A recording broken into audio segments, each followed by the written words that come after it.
So it's not 1999, 91 they came in, 1979. And before then, there was rioting by the Shia because they wanted to take over the area. Russian troops, in an act of daring, invade Afghanistan not long before Ramadan and begin the war and the process of establishing Russian hegemony in the region. The war of Afghanistan had begun. Out of the ghettos of the United States, there had already been the sounds of bluegrass, jazz, blues, but hip-hop would be something that would capture the mind more so than any other genre of music.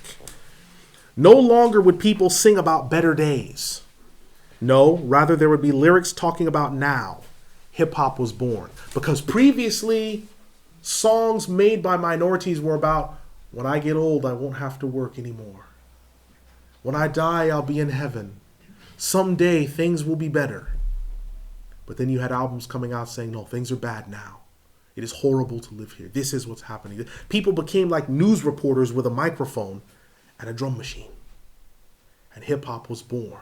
And people were now able to hear the sounds of the harsh realities of gangbanging on the West Coast and to actually have it come into the mainstream, which was very significant.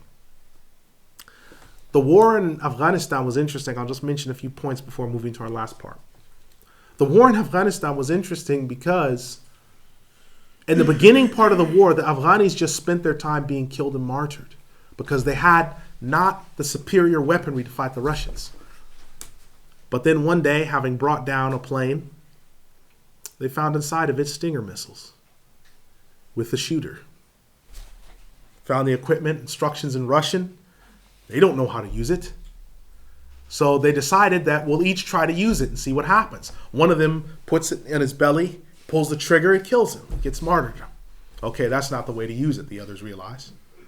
Now who's going to use it? One takes it, he lifts it, and he puts it next to his head and fires it, blows his head off.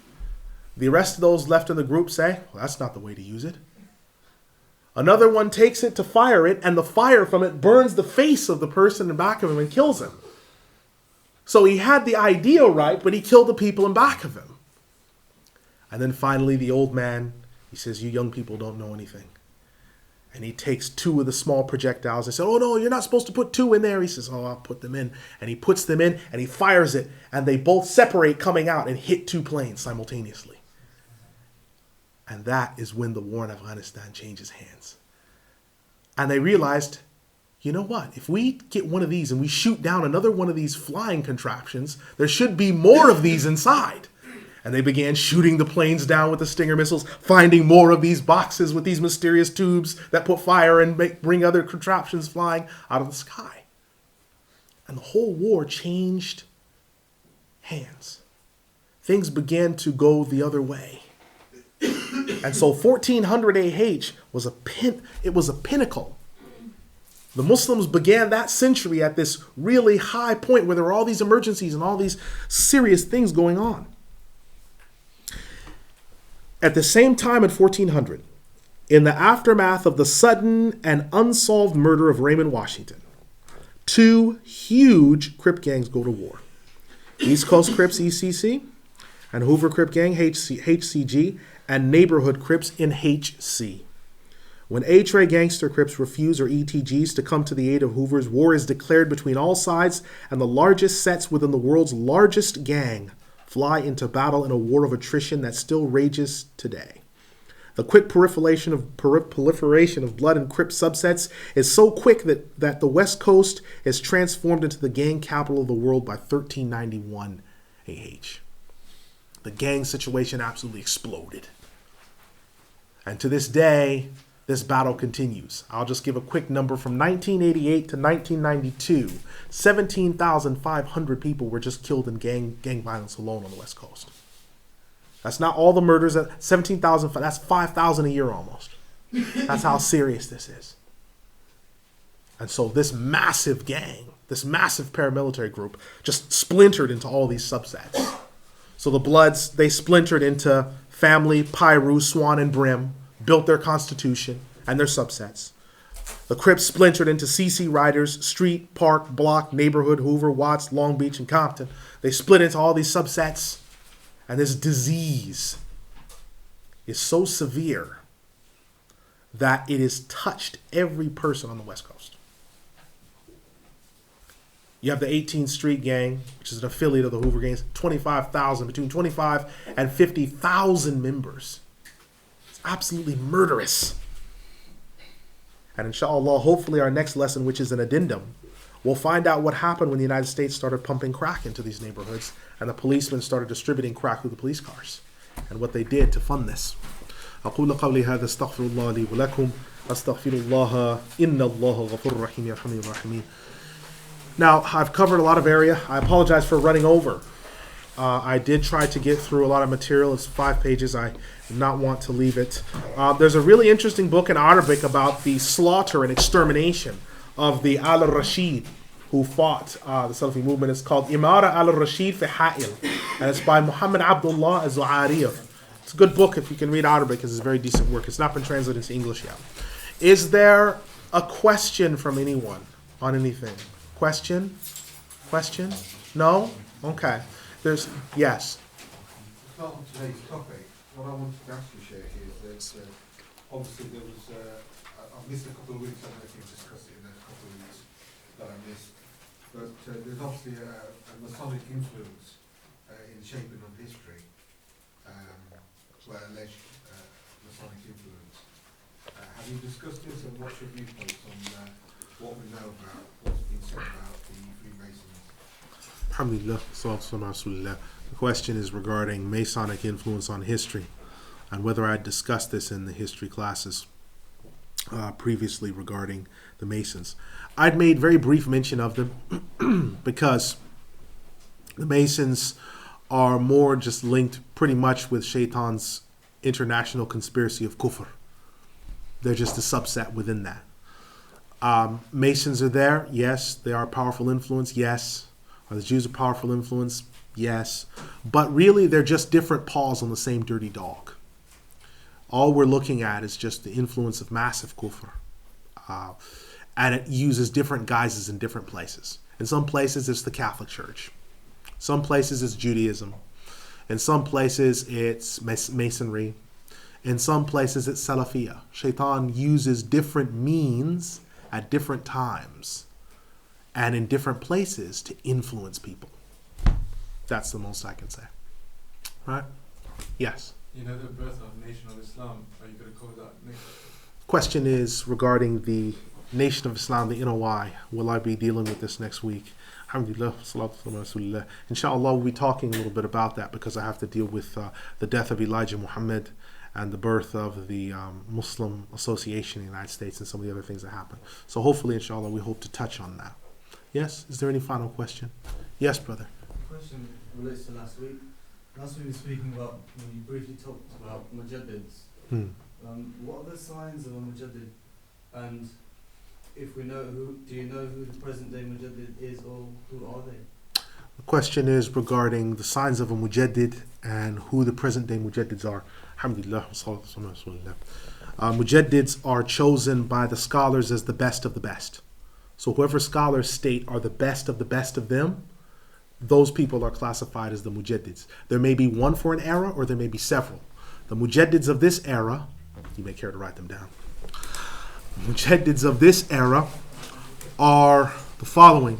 Sheikh Murabit al-Hajj, who is well above 100 years old. Allahu alam how old he was. He was 97 in 1996 or 95. I don't know how old he is now. Allahu alam. Sheikh Murabit al-Hajj.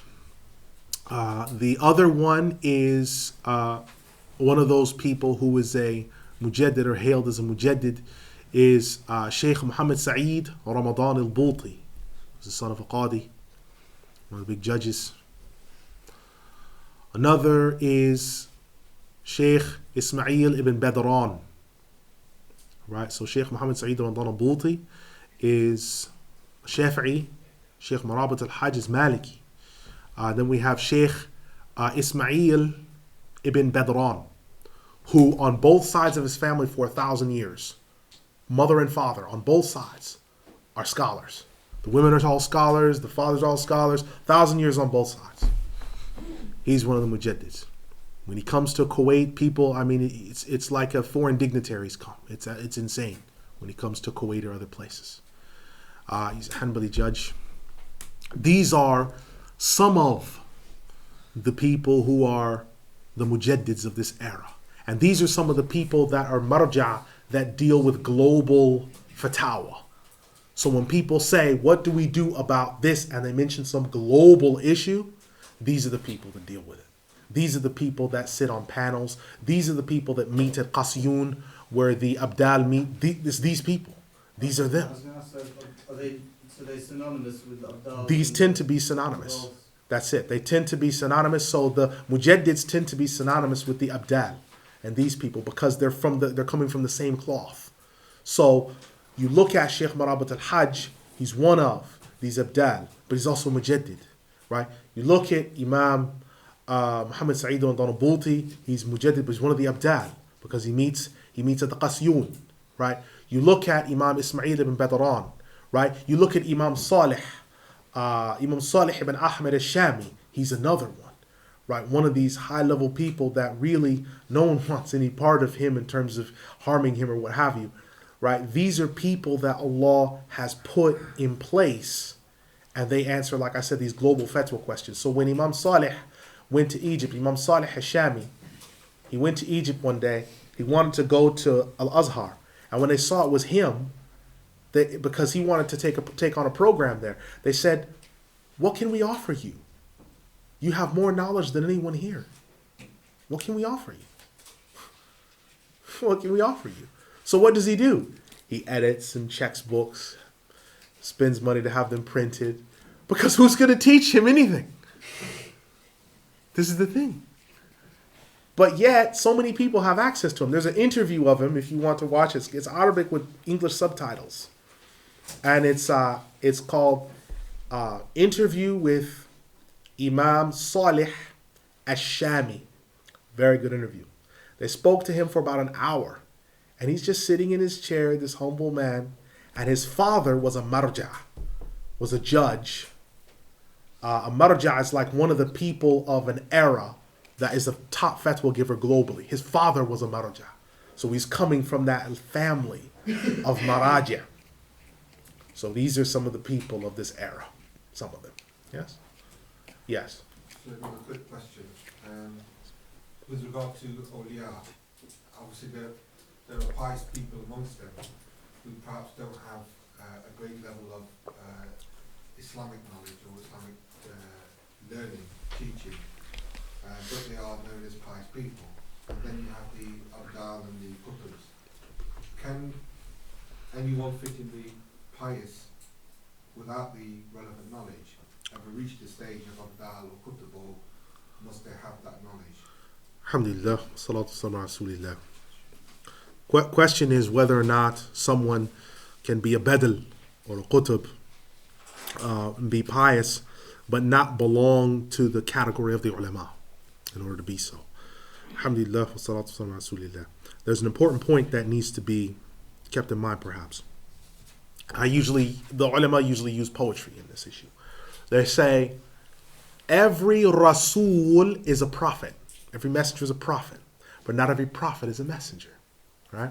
They say, as well as in poetry, they say that every hadith that mentions the Mahdi by name is usually defective, but those that only inference him are authentic. Right?